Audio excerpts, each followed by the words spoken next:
नमस्कार. पयलीं म्हणजे सबंद गोयचे लोकांचे प्रेम आणि त्यांचे आशिर्वादान आज I am out of COVID आणि I thanks Manipal hospital, director of Manipal hospital, all doctors of Manipal hospital, तातूंत doctor Oscar Rebello, doctor Ellen Rodrigues, doctor Milind Naik, doctor Mishra and doctor Amol. आणि हातूंत सगळें जे काम करतालो तो doctor Shekhar Salkar along with head of the RMO आणि ऑल सिस्टर्स, स्पेशली जी नम्रता सिस्टर आसा. आणि गेले 9 दीस सादारण जो ट्रिटमेंट दिला तांचें कौतुक करपा सारकें. आणि त्या खातीरूच I thanks all the staff of the Manipal Hospital,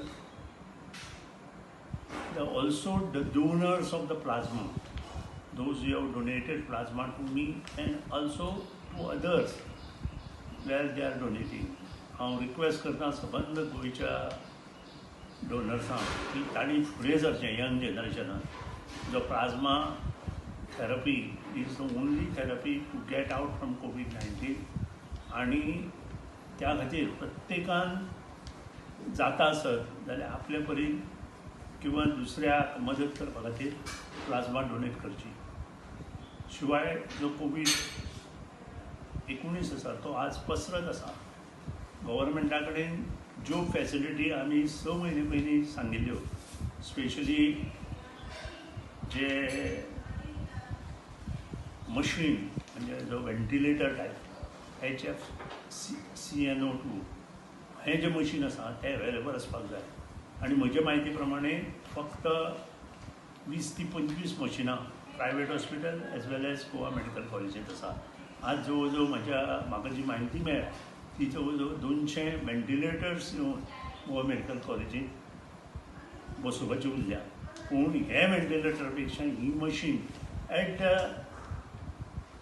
म्हणजे इमिजिएट लेवल कशी मेळटली हें हेल्थ मिनिस्टरान, department of Goa medical college, health department आणि मुख्यमंत्र्यांनी पळोवपाची आवश्यकता आसा. कारण हेंच मशीन आज कितलेशांच लोकांचो प्राण वाचोवपाक उपयोगी पडला. आणि हें मशीन अवेलेबल करप हें सरकाराचें कर्तव्य आसा. कारण जी बारीक गव्हर्मेंटाचीं हॉस्पिटल आसा, गोवा मेडिकल कॉलेज आसूं किंवा ESI हॉस्पिटल आसूं, हातूंत ह्यो सोयी खूब कमी प्रमाणांत आशिल्ल्या कारणान पेशंटांक जाय तसो ट्रिटमेंट थंय मेळना. आनी त्या खातीर इमिजिएट एक्शन गव्हर्मेंटाच्या माध्यमांतल्यान आमकां ही जाल्ली जाय.